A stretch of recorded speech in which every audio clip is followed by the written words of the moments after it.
Hello guys, my name is Pushpendra पारा sir.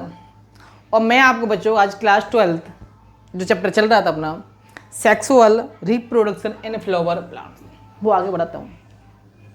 तो बच्चों हमने पिछली कक्षा में या पिछली क्लास में हमने ये पढ़ा था कि भाई पुष्प क्या होता है, पुष्प के सामान्य गुण और पुष्प के भाग, यही पढ़े थे बच्चों। ठीक है, आगे बात करते हैं हम कि भाई मैंने आप लोग बताया कि पुष्प के 4 भाग होते हैं। उससे पहले कुछ जानकारी दी थी, इसलिए आपसे जिन्होंने पिछली वीडियो नहीं देखी वो पिछली वीडियो को देखो। तो मैंने बताया कि पुष्प के प्राय 4 भाग होते हैं, जिनमें बताया आपको क्या, पुमंग, जायांग, सॉरी भाईदल, दल, पुमंग और जायांग। ठीक है, फिर मैंने आपको बताया कि पुमंग नर भाग होता है पादप का, और इसके दो जो उसका एक सदस्य जो होता है उससे बोलते हैं पुंकेसर, और पुंकेसर के 2 भाग होते हैं, परागकोश और पुतंतु। और परागकोश और पुतंतु को जोड़ने वाली संरचना को कहते हैं भैया योजी। क्या कहते हैं भैया? योजी। देखो मैंने कहा आप लोगों से कि जैसे मान लो ये परागकोश है, क्या है ये? परागकोश जो होती है ना चपटे नुमा संरचना होती है, समझना रफ डायग्राम समझना भाई। और ये जो धागे नुमा संरचना होती है, पृथ्वी धागे नुमा जो संरचना होती है बच्चों, इसे होते हैं पुतंतु। ये इसको गति प्रदान करता है, किसको? परागकोश को। ठीक है, उसको जोड़ने वाली संरचना, परागकोश और पुतंतु को जोड़ने वाली संरचना कहलाती है योजी। क्या कहलाती है? योजी, जिसे हम कनेक्टिव टिश्यू के नाम से जानते हैं। किसी नाम से? हम कनेक्टिव टिश्यू के नाम से इसे हम जानते हैं। बात समझ रही है? मैंने आपको बताया कि जो नर पादप का जो पुमंग होता है भाग होता है, और पुमंग का एक सदस्य पुंकेसर होता है, और पुंकेसर के प्राय 2 भाग होते हैं, परागकोश और पुतंतु। और पुतंतु और परागकोश को जोड़ने वाली संरचना कहलाती है योजी। ठीक है बच्चों, तो ये चीजें हम सारी लास्ट वीडियो में पढ़ चुके थे। अब हम आगे चलते हैं परागकोश का विकास। ठीक है, किसका? परागकोश का विकास, डेवलपमेंट ऑफ एंथर कह सकते हैं, परागकोश का विकास। ठीक है, तो आज हम चलेंगे, आज पढ़ेंगे परागकोश के विकास को। तो ध्यान से सुनना बच्चों, आज मैं तुम्हें इस वीडियो में पूरा परागकोश के विकास को कवर अप करा दूंगा। तो बच्चों ध्यान से, क्लास 12 वाले बच्चे ध्यान सुनना। और आप लोग मेरी आपसे एक बात और विशेष बात है, जो कक्षा 12 के बच्चे हैं वो अपने सिलेबस बायो, केमिस्ट्री, फिजिक्स को एक रणनीति के अनुसार चलाएं। एक रणनीति बना लें अपनी, एक रणनीति के अनुसार चलोगे तो ही आप जिस एम को चाहते हो वो मिल जाएगा। पता है बच्चों, आप लोगों को पुराने जमाने में जब जो राजा महाराजा होते थे ना, युद्ध होते थे उस समय, तो युद्ध जो होते थे ना, तो जो राजा था ना वो पहले क्या करता था, युद्ध की रणनीति बनाता कि भाई तुझे इधर से अटैक करना, तुझे इधर से करना, तुम लोगों को यहाँ रहना, तुम लोगों को यहाँ रहना। तो सारी चीजें पूरी एक रणनीति के अनुसार तैयार थी। तो इसलिए कहते हैं कि जब कोई व्यक्ति या कोई भी रणनीति बना काम करता है, रणनीति, तो वो आदेशी विजय तो उसी समय प्राप्त कर लेता है जब वो रणनीति बना लेता है। तो राजा महाराजा जब रणनीति बनाते हैं ना, रणनीति, तो उसी समय वो आधे युद्ध को जीत जाते थे और आधे को भाग। इसलिए आपसे मेरा एक तात्पर्य, कहने का तात्पर्य यह है कि बेटे कि आप लोग सभी एक रणनीति के अनुसार पढ़ाई करो। प्रत्येक टॉपिक को देखो, प्रत्येक टॉपिक के अंदर जो हेडिंग आ रही है उसको देखो और कंसेप्ट क्लियर करो, क्योंकि इन फ्यूचर आप लोग भविष्य में नीट वगैरह, बीएससी नर्सिंग, एम्स वगैरह ये आपके एग्जाम दोगे आप, तो उसके लिए आपका बेस क्लियर होना और कंसेप्ट क्लियर होना बहुत ही अनिवार्य है। ठीक है बच्चों, तो अब चलते हैं परागकोश के विकास पर। परागकोश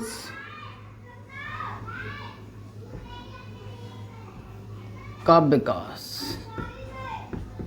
ठीक है बच्चों, आज अपना ये रहेगा टॉपिक। आज ही हम इसमें एक नर युग्मकोद्भिद भी कर लेंगे, विकास नर युग्मकोद्भिद कि परागकोश किस प्रकार बनना है और नर युग्मकोद्भिद किस प्रकार बनना है, वो सारी चीजें हम कर लेंगे।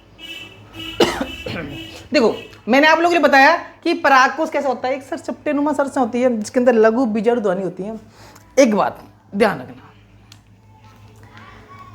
एक बात हमेशा याद रखना बच्चों। चलो इसके बाद 2-3 बात करते हैं। देखो परागकोश के बारे में हम कुछ बात करते हैं कि परागकोश सर होती है, परागकोश जो होती है ना वो सर चपटे नुमा संरचना होती है। कैसी होती है? चपटे नुमा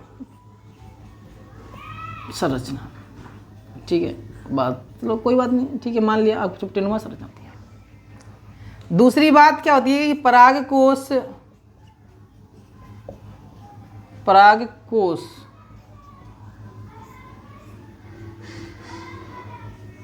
द्विपालित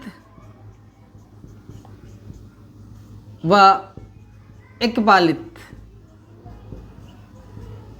होता है। ठीक है बच्चों। तीसरा बताया कि परागकोश द्विकोष्ठीय होता है। कैसे होता है? द्विकोष्ठीय। समझना मैंने क्या बोला है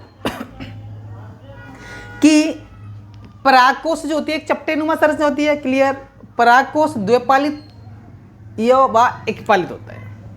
परागकोश द्विकोष्ठ होते हैं, मतलब दो कोष्ठ, समझ रहे हो कि इसमें दो कोष्ठ होते हैं। कैसे होते हैं? जैसे मान लो ये परागकोश है और इसके अंदर ये दो भाग बट गया तो एक कोष्ठ दो कोष्ठ। ठीक है बच्चों? ओके। अब मैं एक चीज बताऊं बात में थोड़ा सा। देखो इधर एक डायग्राम बनाता हूं परागकोश का, उसे आप ध्यान से समझना थोड़ा।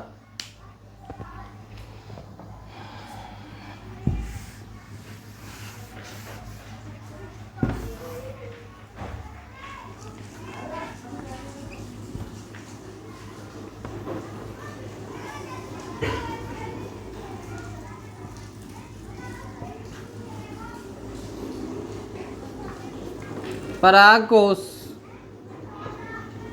कैसा होता है बच्चों? द्विकोष्ठीय। ठीक बच्चों, यहां तक बात समझ आएगी तुम्हें? ठीक है, आगे चलते। अब देखो बच्चों, मैं आपके लिए बता रहा हूं, जैसे ये है परागकोश, क्या भैया? ये है परागकोश, क्या भैया?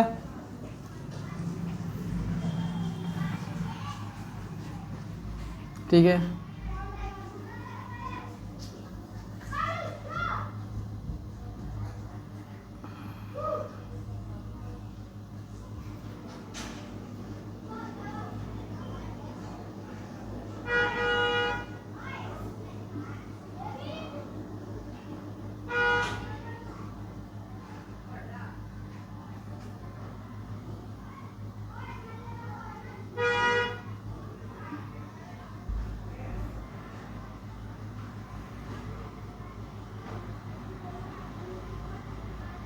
ठीक है बच्चों, ये तुम्हारा हो गया परागकोश।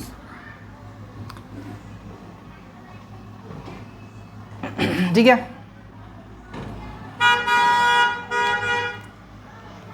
गाड़ी वाले बच्चे प्रश्न करते हैं, पानी वानी ये सब डिस्टर्ब करने वाले आ जाते हैं, आप डिस्टर्ब मत होना। ओके बच्चों, आप ध्यान से पढ़ो। ठीक है। ये परागकोश की एक संरचना होगी, क्या होगी? और इस परागकोश के अंदर होती हैं लघु बीजाणुधानी। ध्यान सुनना बच्चों, है ध्यान से सुनना। अब बात इधर देखना कि जो लघु बीजाणुधानी है ना, लघु बीजाणुधानी,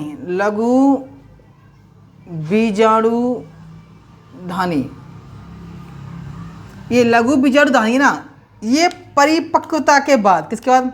ये परिपक्व हो जाती है ना, परिपक्व। क्या होती है? परिपक्व। और परिपक्व होने के पश्चात ये बनाती है क्या? परागकोश। क्या बनाती है? परागकोश। क्या बनाती है? ठीक है, बात समझिए भाई। मैंने कहा कि ये जो लघु बीजाणुधानी ना, ये लघु बीजाणुधानी जो है वो बाद में परिपक्व हो जाएगी ना, तो परागकोश बनाएगी। क्या बनाएगी? परागकोश का निर्माण करेगी। ठीक है। अब दूसरी बात यह है कि इस लघु बीजाणुधानी के अंदर पाई जाती है लघु बीजाणु मात्र जनकोश। क्या पाई जाती है?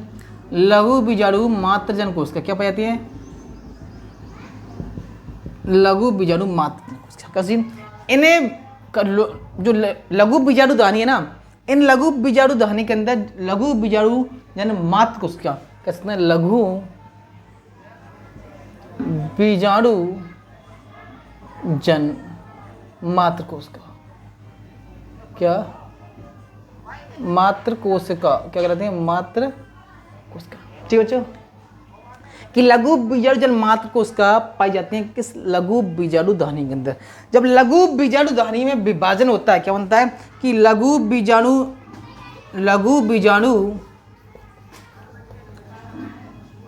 बीजाणु जन मातृकोशिका में विभाजन होता है या परिपक्वता आती है, दिखना आगे देखो देखो मैंने बोला कि जो लघु बीजाणु धानी ना, इस लघु बीजाणु धानी के अंदर लघु बीजाणु मात्र जन मात्र कोशिका है। इस लघु बीजाणु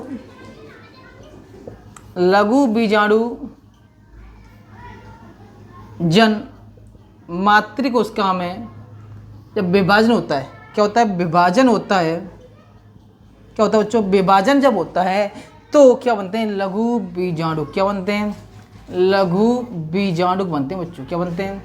लघु बीजाणु। जब लघु बीजाणु परिपक्व हो जाते हैं ना बच्चों, ये परिपक्व, ये विभाजित हो जाते हैं, ये परिपक्व या विभाजन हो जाता है, तो इन विभाजन के फल स्वरूप इनसे बनते हैं परागकण। क्या बनते हैं? परागकण, जो नर पादप की जनन कोशिका होती है। तो ये बात समझ में आना, ये बात समझो आप लोग कि मैंने क्या बताया कि परागकोश का विकास बताया था, और परागकोश के विकास में मैंने बताया था परागकोश की संरचना जो होती है वो चपटे नुमा होती है बच्चों। ये परागकोश द्विपालित व एकपालित भी होता है, परागकोश द्विकोष्ठी भी है होता है। दो कोष्ठ मतलब इसमें दो कोष्ठ होते हैं, जिसमें लघु बीजाणु इधर इधर पाए जाते हैं।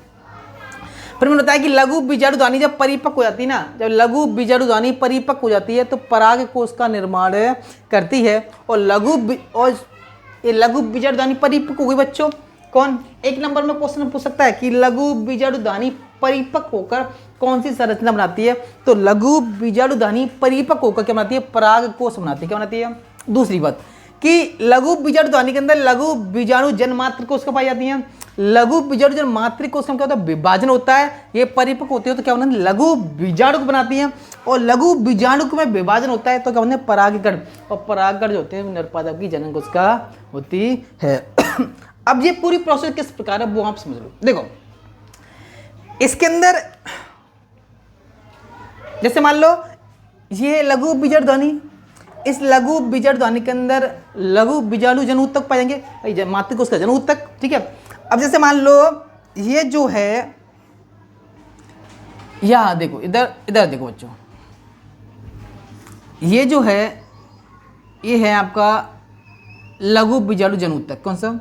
लघु बीजाणु मातृकोश का संबंध ऊतक से बनती है, तो ये हो गया आपका लघु बीजाणु जनऊतक। क्या हो गया? देखो बच्चों यहां देखना, थोड़ा क्रिटिकल मामला बच्चों ये थोड़ा सा, अगर वीडियो एक बार समझ ना आए तो दोबारा भी देखना, जैसे तुम्हारे दो बार में बिल्कुल समझ में आ जाएगी। लघु बीजाणु जनऊतक क्या है?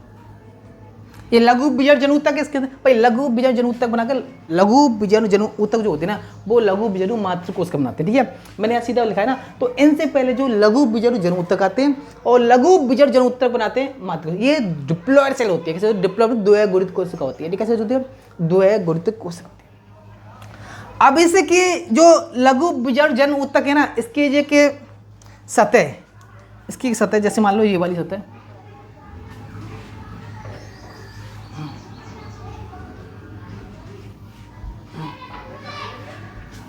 थोड़ा बच्चों ध्यान से देखना है, ध्यान से, इसकी जो परत होती है परागकोश की है वो बता रहा हूँ तुम्हें।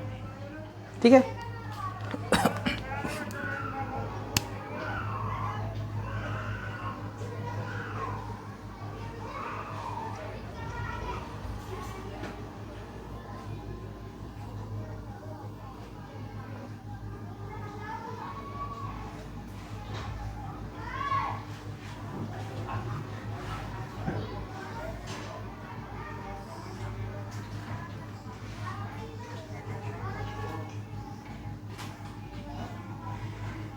ठीक है बच्चों।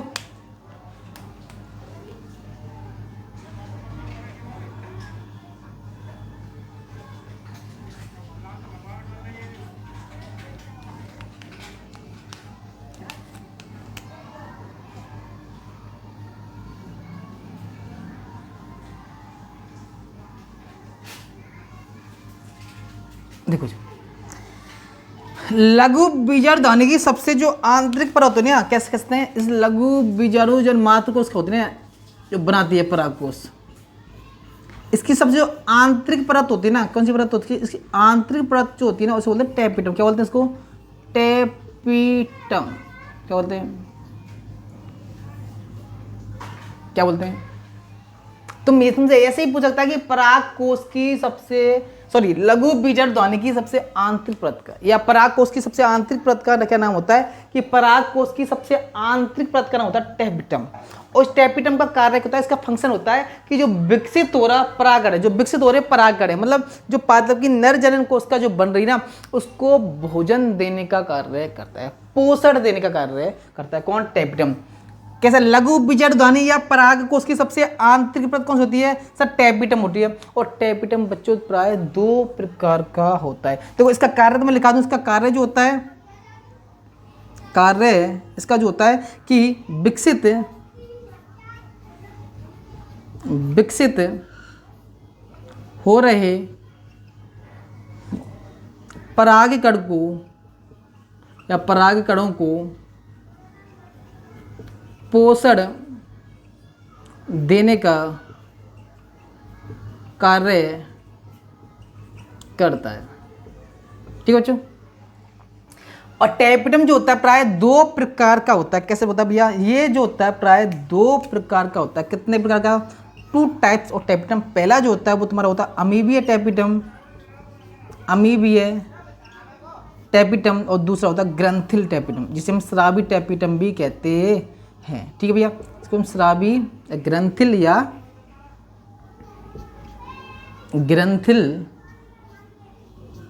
या स्रावी टेपिटम कहते हैं, स्रावी टेपिटम।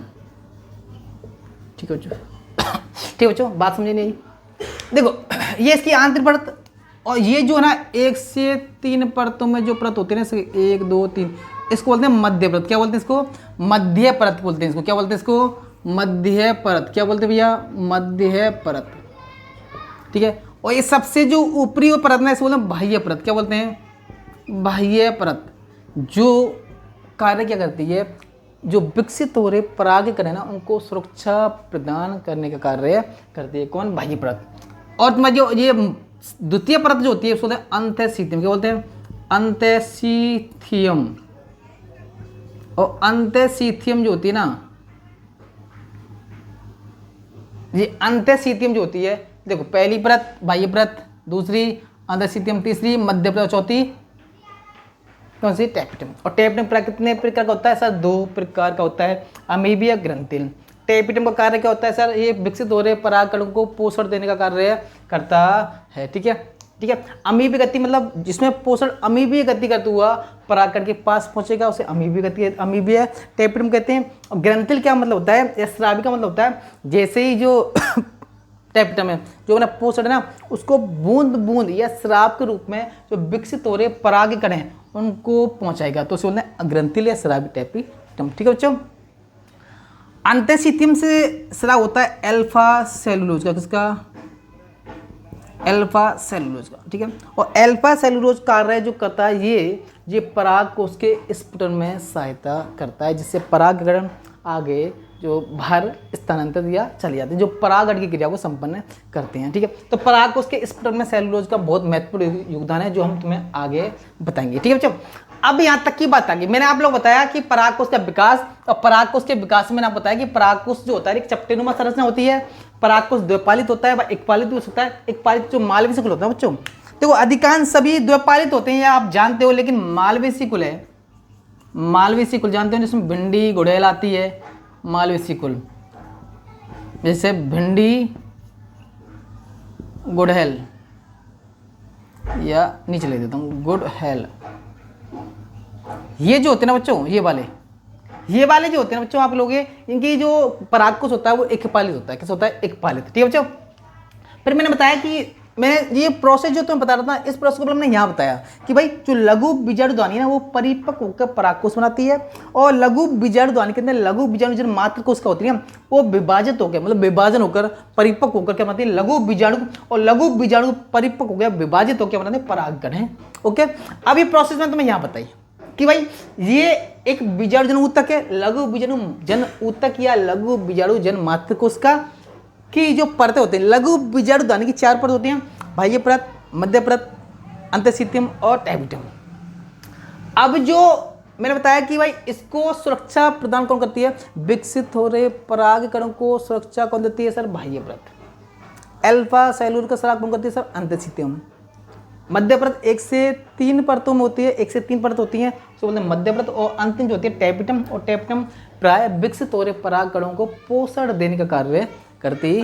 ठीक है बच्चों, मैंने इतना बताया, फिर इसकी परत बता दी। अब मैं आपको बताऊंगा कि भाई विभाजित होकर किस प्रकार से परागकण बन रहा है, नर युग्मकोद्भिद का निर्माण किस प्रकार से हो रहा है वो सुनिए बच्चों आप। ठीक है, इसको आप एक बार स्क्रीनशॉट ले लीजिए। ठीक है, आगे देखो, मैं इसे इधर से मिटा देता हूं, इधर ध्यान देना।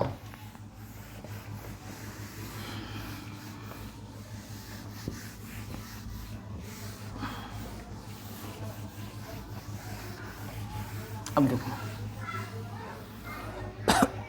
देखो बच्चों, अब मान लो जो बीजाणु जन्म ऊतक है, इसको मैं बाहर निकाल लेता हूं। ठीक है, देखो यहां ध्यान देना कि ये परागकोश है, परागकोश के अंदर लघु बीजाणु ध्वनि होती हैं, और लघु बीजाणु ध्वनि के अंदर लघु बीजाणु जन्म मातृकोशिका होती हैं, और लघु बीजाणु जन्म मातृकोशिका में विभाजन हुआ कैसे होगा, देखो ध्यान देना कि सर्वप्रथम मान लो मेरे पास ये जो है, ये देखो ये है, मान लो ये जो है मेरे पास, ये लघु बीजाणु जन्म ऊतक है। ठीक है बच्चों, इसमें विभाजन हुआ, ये विभाजित जन्म वाला, तो लघु बीजाणु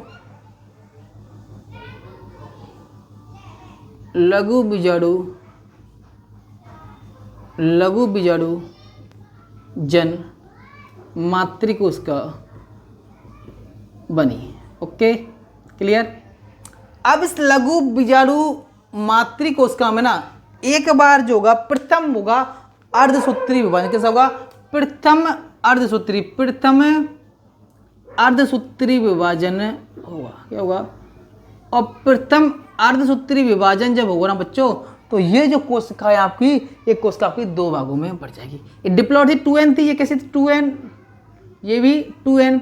ठीक है, अब ये कोशिका 2 भागों में बट जाएगी। ठीक है बच्चों, जैसे ये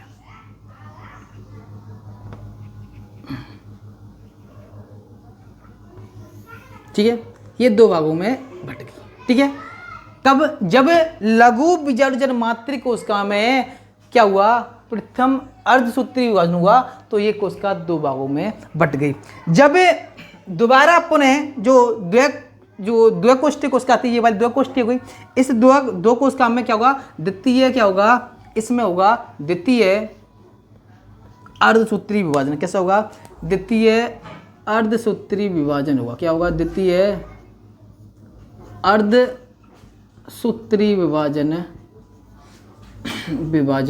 हो। ठीक है बच्चों, अब द्वितीय अर्धसूत्री विभाजन होगा तो ये कोशिका 4 कोशिकाओं में बट जाएगी। ठीक है बच्चों, ये कोशिका 4 कोशिकाओं का समूह बना लेगी। क्या बनाएगी, 4 कोशिकाओं का समूह बना लेगी। ठीक है, ध्यान देना कि ये लघु बीजाणु जन ऊतक है, सॉरी लघु बीजाणु क्या है भाई, लघु बीजाणु जन ऊतक में विभाजन हुआ, लघु बीजाणु जन मातृकोशिका बनी, लघु बीजाणु जन मातृकोशिका में प्रथम अर्धसूत्री विभाजन हुआ, तो 2 लघु बीजाणु बने, फिर दोनों लघु बीजाणु में फिर द्वितीय अर्धसूत्री विभाजन हुआ, तो 4 लघु बीजाणु बन गए। क्या हो गए, 4 लघु बीजाणु के बन गए। क्या होंगे, 4 लघु बीजाणु के बन गए।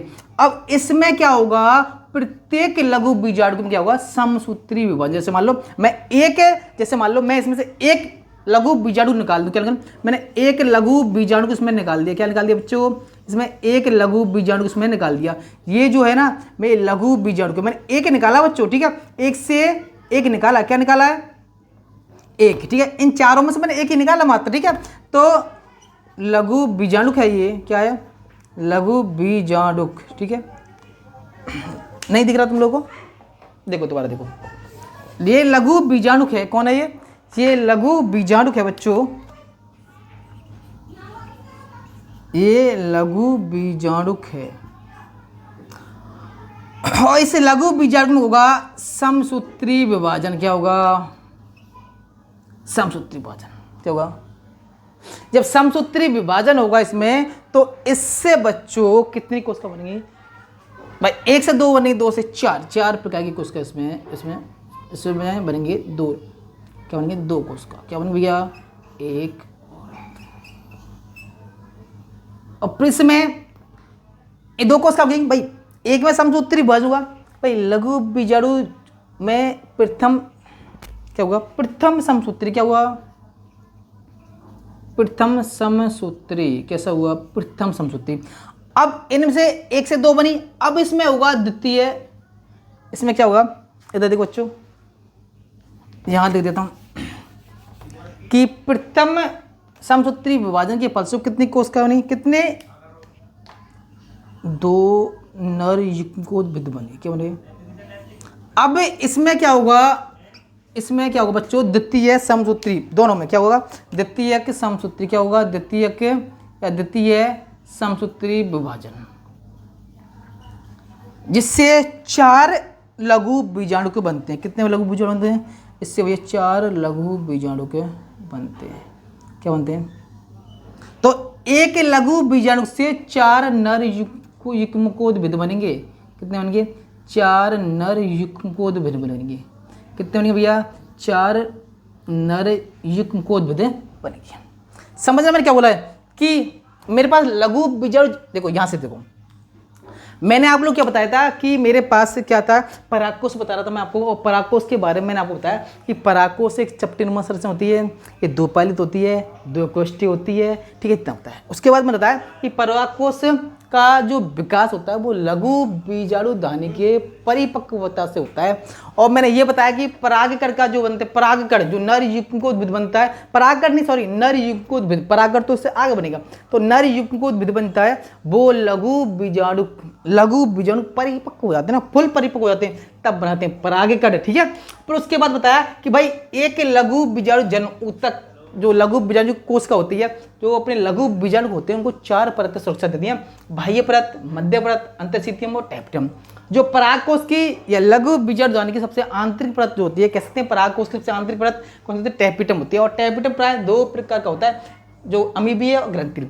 टैपिटम का कार्य क्या होता है? विकसित हो रहे परागकण को पोषण देने का कार्य करता है। ठीक है, उसके बाद मैंने बताया कि भाई मैंने एक लघु बीजाणु जन्म ऊतक ले लिया यहाँ पर, और एक अब यहाँ प्रोसेस चलेगी, इसके अंदर चल रही है, इसके अंदर अब लघु परागकण बने, सॉरी परागकण भी तो बनाने हमको, तो इनमें विभाजन होगा। अब विभाजन मैंने यहाँ निकाल दिया कि जब लघु बीजाणु जन्म ऊतक था, उसमें मैंने क्या किया? प्रथम विभाजन किया। वो क्या बना? लघु बीजाणु जन्म मातृ कोशिका।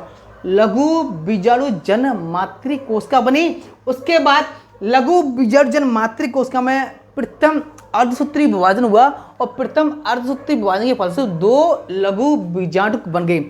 और जब द्वितीय लघु बीजाणु में द्वितीय अर्धसूत्री विभाजन हुआ, तो 4 लघु बीजाणु बन गए।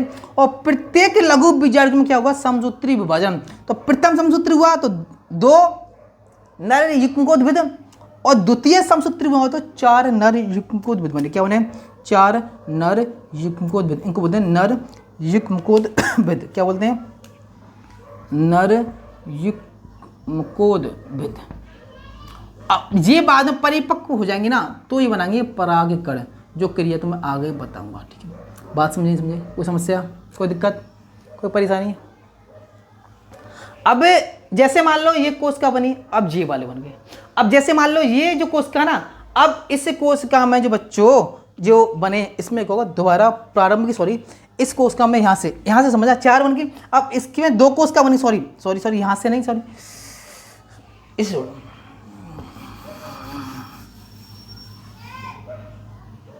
देखो 2 कोशिका बनी यहाँ पे। यहाँ तो उससे थोड़ा वो बात की प्रोसेस मैंने बता दिया आपको, उससे आप थोड़ा छोड़ो, यहाँ समझो पहले थोड़ा कि यहाँ पर बच्चों, अरे सॉरी आपको मैंने आगे ही प्रोसेस बता दिया, वो तुम्हें मुझे नहीं बताना था, मुझे थोड़ा आगे चला गया मैं। ठीक है, अब थोड़ा पीछे आ रिवर्स, कि मैंने बोला कि लघु बीजाणु जन्म ऊतक, ठीक है, लघु बीजाणु जन्म मातृ कोशिका, इसमें प्रथम अर्धसूत्री विभाजन, द्वितीय अर्धसूत्री विभाजन, 4 बन गए। प्रत्येक में समसूत्री विभाजन होगा, क्या होगा, समसूत्री विभाजन होगा, और समसूत्री विभाजन के फलस्वरूप क्या बनेगा, 2 कोशिका बनेंगी। कितनी बनेंगी, 2 कोशिका बनेंगी। बच्चों कितनी बनेंगी, 2 कोशिका, जिनमें एक कोशिका कैसी होगी, बड़ी होगी, और एक कोशिका कैसी होगी, छोटी होगी। कैसी होगी, बात समझे, एक कोशिका कैसी होगी, बड़ी होगी। बड़ी कोशिका को बोलते हैं हम क्या, काय के कोशिका, क्या बोलते हैं बच्चों, काय के कोशिका, और छोटी को बोलते हैं जननिक कोशिका। क्या बोलते हैं, जननिक कोशिका। मैं तुम्हें पहले सीधा बता दिया, लेकिन अब मैं डायग्राम से बता रहा हूँ, इसलिए तो समझ लेना, ठीक है। जैसे मान लो यहाँ ये 2 कोशिका बनी, अब देखो यहाँ देखो, ये कोशिका इससे प्रकार बनी, क्या बनी है जी, ये 2 भागों में बट गई, ये 2 भागों में, एक तो ये कोशिका थी और ये कोशिका थी, और बड़ी वाली कोशिका थी वो मैंने कायिक कोशिका बताई। आप लोगों को क्या बताया था, कायिक कोशिका, क्या बताई थी, कायिक कोशिका, क्या बताया था, कायिक कोशिका, ठीक है भैया। समझना मैंने क्या कहा, मैंने कहा कि प्रारंभिक जब मैंने यहां से बीजाणु जन ऊतक में विभाजन किया तो बीजाणु जन मातृ कोशिका बनी, और प्रारंभिक बीजाणु जन मातृ कोशिका में प्रथम अर्धसूत्री विभाजन हुआ तो क्या बना, 2 लघु बीजाणु बन गए, और लघु बीजाणु के अंदर क्या बना, द्वितीय अर्धसूत्री, तो 4 लघु बीजाणु बन गए। और प्रत्येक लघु बीजाणु में जब समसूत्री विभाजन हुआ तो प्रत्येक समसूत्री विभाजन के फलस्वरूप 2 कोशिका बनी, जिनमें से एक छोटी कोशिका, एक बड़ी कोशिका। छोटी कोशिका को नाम देते हैं हमें जनन की कोशिका, और बड़ी कोशिका नाम देते हैं हमें काय के कोशिका। बात सुन लीजिए, इनके ऊपर एक परत होती है बच्चों, क्या होती है, इनके ऊपर एक परत होती है, कैसी होती है, इनको इसके ऊपर एक परत होती है बच्चों,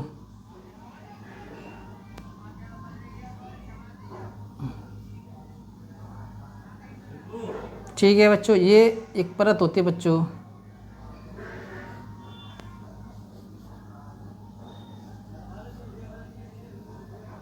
इस परत का नाम होता है, इसे कहते हैं बाह्य चोल। क्या बोलते हैं भैया, बाह्य चोल, क्या बोलते हैं, पराग कट के 2 चोल होते हैं, एक अंत चोल है, बाह्य चोल, ठीक है। तो ये वाला जो है इसे बोलते हैं बाह्य चोल, क्या बोलते हैं इसे, बाह्य चोल। जो अंदर वाला होता है इसे बोलते हैं अंत चोल, क्या बोलते हैं इसे बोलते हैं अंत चोल, ठीक है। बाह्य चोल प्राय, ये बाह्य चोल जो होता है सेलुलोज, सॉरी स्पोरोपोलेनिन, स्पोरोपोलेनिन किसका, स्पोरोपोलेनिन का बना होता है। और स्पोरोपोलेनिन बच्चों, इसकी एक विशेष बात मैं आपको बता दूं, ये एक ऐसा दृढ़ पदार्थ है, ऐसा कठोर पदार्थ है जिसका पाचन करना संभव नहीं है, डाइजेशन इसका संभव नहीं है। इसे ब्रेक डाउन किया जा सकता है, मतलब तोड़ा जा सकता है, बट इसे पाचन नहीं किया जा सकता। जैसे मान गोला आता है ना, गोले का आवरण जो होता है, गोले को अपन तोड़ सकते हैं पर उसके डाइजेस्ट नहीं कर सकते। तो इस पूरे विश्व में इसको स्पोरोपोलेनिन को डाइजेस्ट करने वाला कोई भी जीव नहीं है, ठीक है। अब इसका कार्य भी क्या होता है, इसका कार्य ये होता है सिक्योरिटी, मतलब सुरक्षा देता है। जो विकसित हो रहे अंदर जो परागकण है उसको सिक्योरिटी या सुरक्षा प्रदान करता है, ठीक है बच्चों। अब जो अंत्यचोल होता है, तुमसे पूछ सकता है कि परागकण का बाह्य चोल किससे निर्मित होता है, तो स्पोरोपोलेनिन से। किससे होता है, स्पोरोपोलेनिन से जो तुम्हारा वो है बाह्य चोल वो निर्मित होता है। जो अंत्यचोल जो होता है ना बच्चों, आपका अंत्यचोल जो होता है आपका सेलुलोज व पैक्टिन से बना होता है। क्या होता है, सेलुलोज व पैक्टिन से। और जहां पर ये बाह्य चोल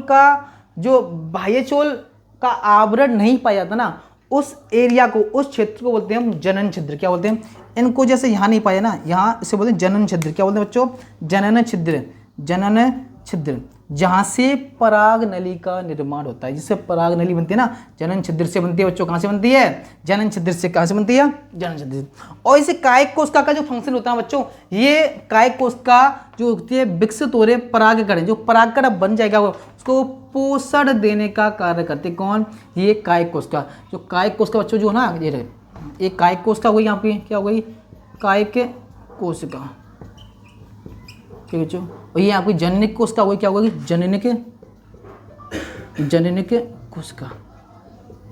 तो ये बच्चों जो तुम्हारी कायिक कोशिका जो होती है ना बच्चों, ये पोषण देने का कार्य करती है। और ये जननी कोशिका जो होती है वो क्या करती है, तुम्हारे जो तुम्हारे जनन कोशिका परागण उसका निर्माण कर देती है। क्योंकि उसमें क्या होता है विभाजन होता है आगे जाके, एक पराग, दो परागण बनते हैं, एक मिलता है द्वितीय केंद्र से, एक मिलता है अंड कोशिका से। ठीक है, ये क्रिया कहाँ होगी, जब बीजांड होती है, जब यहाँ से परागनली का विकास होता है। तो बच्चों ये यहाँ पर आपका नर युग्मकोद्भिद का निर्माण, नर युग्मकोद्भिद का निर्माण विकास हो गया, विकास पूर्ण हो गया बच्चों। क्या हो गया, ये तुम्हारा नर युग्मकोद्भिद बन गया। क्या बन गया, नर युग्मकोद्भिद आपका पूरा टोटल कंप्लीट यहाँ बन चुका है। एक बार सुन लो, रिवीजन सुन लो। मैंने आपको बताया था परागकोश की संरचना या नर युग्मकोद्भिद का विकास। मैंने बताया कि परागकोश का विकास किससे होता है, लघु बीजाणुधानी जब परिपक्व हो जाती है बच्चों तो परागकोश बनाती है। अब लघु बीजाणुधानी परिपक्व हो गई ना, हो गई ना परिपक्व, तो 4 परतें आ गई, तो ये परागकोश ही परतें, तो परागकोश बन गया। अब परागकोश जब परिपक्व है, अब भाई बच्चों मैंने आप बताया कि प्रत्येक परागकोश जो होता है 2 कोष्ठीय होता है, इसमें 4 लघु बीजाणुधानी उपस्थित हैं। 4 लघु बीजाणुधानी उपस्थित हैं तो समझ आना परागकोश द्विपालित है। अगर 2 लघु बीजाणुधानी उपस्थित है तो समझ जाना कि परागकोश एकपालित है। अब समझना कि प्रत्येक लघु बीजाणुधानी के अंदर लघु बीजाणु जन ऊतक पाए जाते हैं और लघु बीजाणु जन ऊतक विभाजित होकर लघु बीजाणु मातृजन कोशिका बनाते हैं। पर लघु बीजाणु जन मातृ कोशिका में प्रथम अर्धसूत्री विभाजन होता है, जिसके फलस्वरूप 2 लघु बीजाणु बनते हैं। उसके बाद द्वितीय लघु बीजाणु में जो 2 लघु बीजाणु बने हैं उनमें द्वितीय अर्धसूत्री विभाजन होगा और द्वितीय अर्धसूत्री विभाजन के फलस्वरूप 4 लघु बीजाणु बनेंगे और 4 लघु बीजाणु के प्रत्येक लघु बीजाणु में समसूत्री विभाजन होगा और समसूत्री विभाजन के फलस्वरूप क्या बनेगी, 2 कोशिका बनेगी, एक बड़ी कोशिका बनेगी, एक छोटी कोशिका बनेगी। बड़ी कोशिका बोलते हैं काय कोशिका और छोटी कोशिका बोलते हैं जननिकी कोशिका। इनके बाह्य आवरण को बाह्य चूल बोलते हैं, जो कि स्पोरोपोलिन का बना होता है, जो उसको सुरक्षा प्रदान करने का कार्य करता है। जैसे तुम्हारा अम्लीय, माध्यम, क्षारीय, तुम्हारे जो सी वातावरण होते हैं उनको सुरक्षा प्रदान करता है। उसके बाद बताया इसका अंतःचूल जो होता है वो तुम्हारा सेलुलोज प्लस पेक्टिन का बना होता है। ठीक है, उसके बाद मैंने बताया कि भाई जो काय कोशिका ये पोषण देने का कार्य करती है और जननी कोशिका इसमें द्वितीय अर्ध समसूत्री विभाजन होगा कि इसमें भी द्वितीय, ये प्रथम हो गया। अब आगे चलेगा ना तो द्वितीय समसूत्री विभाजन होगा। ये क्रिया होती है परागनली के अंदर बच्चों। जब हम तुमको बीजांड पढ़ाएंगे ना तब बताएंगे कि बीजांड के अंदर जब परागनली बनती है तो परागनली के अंदर इसमें द्वितीय समसूत्री विभाजन होता है। इसके फलस्वरूप ये जननी कोशिका 2 भागों में बढ़ जाती है, दो कोशिका बनाते हैं, 2 परागण बनाते हैं, जिसमें एक परागण मिलता है द्वितीय केंद्र से, एक मिलता है अंड कोशिका से। ठीक है बच्चों, ये आपका पूरा कंप्लीट हो गया नर युग्मकोद्भिद। आपको वीडियो अच्छी लगी तो वीडियो को लाइक करना और कमेंट करना और चैनल को सब्सक्राइब। धन्यवाद।